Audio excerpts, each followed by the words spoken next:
আল্লাহ বলছেন, আমার কাছে ক্ষমা চাও, আমি তোমাদের জান্নাত দেব। মোটেও দেরি করো না, এক্ষুনি চাও, আমি তোমাদের দিয়ে দেব। দ্রুত ছুটে চলো আমার জান্নাতের দিকে।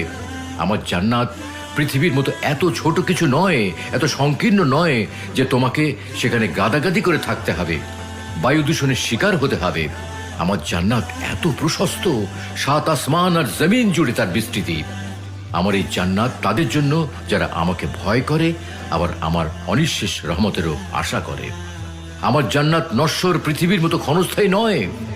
পৃথিবীতে তোমাদের জীবন বড় অনিশ্চিত, কে কখন চলে যাবে তার কোনো নিশ্চয়তা নেই। অথচ আমার জান্নাতে তোমরা চিরকাল বসবাস করবে সুখে, শান্তিতে, নিশ্চিন্তে। যারা তাদের পালনকর্তাকে ভয় করত, তাদেরকে দলে দলে জান্নাতের দিকে নিয়ে যাওয়া হবে। যখন তারা উন্মুক্ত দরজা দিয়ে জান্নাতে পৌঁছবে এবং জান্নাতের রক্ষীরা তাদেরকে বলবে, তোমাদের প্রতি সালাম, তোমরা সুখে থাকো, সদা সর্বদা বসবাসের জন্য জান্নাতে প্রবেশ করো।